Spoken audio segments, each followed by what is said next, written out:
अस्सलाम वालेकुम, मुझे जमील फारूकी कहते हैं। आप मेरा ऑफिशियल यूट्यूब चैनल मुलाहजा कर रहे हैं। दुनिया का कोई भी शख्स, दुनिया की कोई भी सुपर पावर, दुनिया की कोई भी हस्ती अगर चाहे कि किसी के दिल के अंदर से किसी की इज्जत निकाल कर बाहर फेंक देगी तो वो नहीं कर सकती जब तक कि वो शख्स अपने दिल के अंदर से किसी की इज्जत को निकाल कर बाहर ना फेंक दे। दुनिया की कोई भी हस्ती 10,000 मरतबा, 10 लाख मरतबा, 10 करोड़ मरतबा भी चाहे कि किसी के दिल के अंदर से किसी की इज्जत, एहतराम और मोहब्बत और हकीकत को खत्म कर देगी तो वो नहीं कर सकती अनलेस कि वो शख्स खुद से ना चाहे। पाकिस्तान में एक जमात है जिसे इस मुल्क के वफाकी काबीना ने कलअदम करार दिया हुआ है। उस जमात के चाहने वालों में गुज़िश्ता 48 घंटे के दौरान इस मुल्क के अंदर एक ऐसा टॉप ट्रेंड बना छोड़ा है जिसमें अब तक 1.3 मिलियन यानी 13 लाख से ज्यादा ट्वीट्स हो चुके हैं। यानी एक तरफ आपके पूरे मुल्क का सोशल मीडिया है और एक तरफ एक जमात के चाहने वाले, मोहब्बत करने वाले, अकीदत करने वाले लोग हैं। कैसे किसी के दिल के अंदर से किसी की मोहब्बत और अकीदत को खत्म कर सकते हैं? ये वो जमात है जिसे फेडरल कैबिनेट ने कलअदम करार दिया है। ये वो जमात है जिसके अमीर इस वक्त पाबंदे सलासल है। ये वो जमात है जिनके फॉलोअर्स लब्बैक या रसूलुल्लाह के नारे के ऊपर कट मरने को तैयार है। ये वो जमात है जिसने खत्म नबूवत के मामले के ऊपर बेड़ा उठा रखा है। ये वो जमात है जिनको सोशल मीडिया से लेकर मेन स्ट्रीम मीडिया के ऊपर बात करने की इजाजत नहीं है। इनके पास कोई राइट नहीं है कि इनका कोई नुमाइंदा अपनी ग्रीवेंसेस टेलीविजन पर आकर रख सके।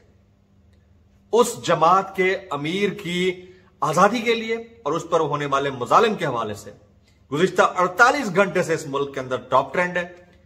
और टॉप ट्रेंड उस बंदे के लिए है जिस बंदे का एहतराम लोगों के दिलों में है, यानी हाफिज साद हुसैन रिजवी। और अफसोस की बात यह है कि हमारे इर्द गिर्द मौजूद बहुत सारे लोग, अगर अल्लामा साद हुसैन रिजवी या उनके वालिद मोहतरम का नाम भी लिया जा रहा है तो उस पर कहते हैं कि ये ट्रेंड बनाने में तो भारत के लोग मुलव्वस हैं। मैं एक मरतबा हंस पड़ा। मुझे हंसी इस बात पे आई कि ये वो जमात है जिसका कोई मुतहरिब ग्रुप नहीं है। ये वो जमात है जिसका कोई मिलिटेंट विंग नहीं है। ये वो जमात है जिसने कभी अपने कारिंदों या कारकुनों के हाथों में क्लैशनकोफ नहीं थमाई है। ये वो जमात है जिसके कारिंदों या कारकुनों के हाथों में डंडे नहीं हुआ करते। उस जमात के अमीर की मोहब्बत में बनने वाले टॉप ट्रेंड को इंडिया से जोड़ने वालों को मैं तो कहता हूं कि 10,000 दफा उनके ऊपर लाम एन नून ते। आपको खुद शर्म आनी चाहिए यार। आपके मुल्क के लोग मोहब्बत करते हैं हमसे। अकीदत का एक रिश्ता है, मोहब्बत का एक रिश्ता है। ये वो जमात है जिसे 2018 के इंतखाबात में 24 लाख वोट लिए हैं। ये वो जमात है जिसने अभी हाल ही में आजाद कश्मीर में होने वाले इंतखाबात में डिस्पाइट ऑफ द फैक्ट कि उनको ना तो पार्टिसिपेट करने दिया गया, ना कंट्रीब्यूट करने दिया गया, ना उनको कैंपिंग करने दी गई, ना उनको एडवर्टाइज करने दिया गया, 96,000 वोट ले लिए हैं। यानी टॉप 6 जमातों में छठे नंबर पर तहरीक लब्बैक पाकिस्तान थी। मैं कोई यहां पर बैठकर एडवर्टाइज नहीं कर रहा इस जमात को। ये वो हकायक हैं जो आपको और हमें, हम सबको पता होने चाहिए। हम में मुसलमान जो मुसलमानियत का जज्बा रखते हैं उनको पता होने चाहिए कि आपके मुल्क के अंदर हो क्या रहा है। यानी 48 घंटे से टॉप 1 से टॉप 2 पे नहीं आया वो ट्रेंड। 13 लाख ट्वीट्स हो चुके हैं। आज तक पाकिस्तान की सबसे बड़ी सियासी जमात के लिए भी इतने ट्वीट नहीं हो सके। तो फेडरल कैबिनेट को और इस मुल्क में कानून को नाफिज करने वाले इदारों को जरा सोचना चाहिए कि आप कितने बड़े सेंटिमेंट को हर्ट कर रहे हैं। बैठे आप उनके साथ, बातचीत करें, उनकी ग्रीवेंसेस को चेक करें। यही वो जमात है जिसने 2018 के इंतखाबात में खान साहब को सपोर्ट किया था तो खान साहब बड़े बड़े जलसे कर पाए थे। मैं अच्छी तरह विटनेस हूं इस चीज का। अपने इनके उम्मीदवार अगर दस्तबरदार ना होते तो खान साहब के उम्मीदवार नेशनल असेंबली में ना बैठे होते। हमें सारा पता है, वी नो एवरीथिंग। इसके ऊपर आपकी विफाक को, विफाकी काबीना को अब सोचना होगा। बात अगर मुतहारिब ग्रुपों की है, मैं चैलेंज करने के लिए तैयार हूं। आप कराची की 3 बड़ी सियासी जमातों को उठा के देख लें, उनके मिलिटेंट विंग हैं। किसी में जुर्रत हुई उनको कलअदम करार देने की? 12 मई का वाकया हुआ था। झंडे और बंदूकें दोनों हाथ में लेकर डायरेक्ट फायर किए थे। 50 लोग मर गए 12 मई को। लॉयर्स मूवमेंट की मैं बात कर रहा हूं। इफ्तिखार चौधरी साहब जा रहे थे कराची।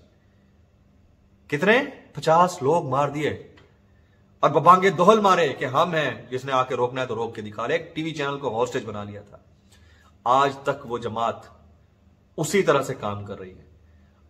उस जमात का जो प्रीवियस लीडर था, लंदन में बैठकर ओए हेलो बोलता था तो पूरा शहर बंद हो जाता था। सर्टिफाइड रॉ एजेंट पूरी दुनिया जानती है, आपकी अदालतों तक ने कह दिया। और इंडियन टीवी चैनल पर बैठकर उस बंदे ने एडमिट तक कर दिया है। आज भी उस जमात के अरकान वफाक के साथ इत्तेहाद में वजारतें इंजॉय कर रहे हैं। करे ना उसको कलदम, आपको लग पता जाए। लाहौर के गुल्लू भट्ट कोई भूल सकता है? सानिया मॉडल टाउन, 14 लाशें गिरा दी, खवातीन के मुंह के ऊपर मेखों वाले डंडे चला दिए, जबड़े तक उड़ा दिए उनके। उड़ाए या नहीं उड़ाए?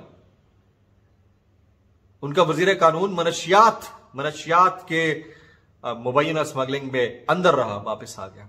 आज वो जमात सिंगल लार्जेस्ट पार्टी है पाकिस्तान के अंदर। हुई जुर्रत किसी के अंदर उसको कलदम करार देने की। एक और जमात पाकिस्तान टेलीविजन के ऊपर हमला कर देती है। अपेरेंटली पीछे कौन था वी डोंट नो। 126 दिन का धरना पूरे इस्लामाबाद को होस्टेज बनाया जाता है। यह कहा जाता है कि सिविल नाफरमानी की तहरीक चलाई जाए। किसी में जुर्रत हुई कि उसको कलदम करार दिया जाए। यानी जिस शख्स ने लब्बैक या रसूलुल्लाह का नारा लगाना है, जिस शख्स ने खत्म नबूवत के ऊपर बात करनी है, जिस शख्स ने अल्लाह और उसके रसूल की हुर्मत की बात करनी है, जिस शख्स की बातों से और नारों से वेस्ट और फ्रांस के बड़े बड़े कर्ता धर्ताओं की शलवारों में पेशाब निकल जाता है, उस जमात को आपने कलदम करार दे दिया और फैसले को बरकरार रखा हुआ है। मैंने तो आज तक नहीं सुना कि 1.3 मिलियन ट्वीट्स किसी मुल्क की अक्सरियत की जानिब से किसी एक शख्स के लिए किया गया हो।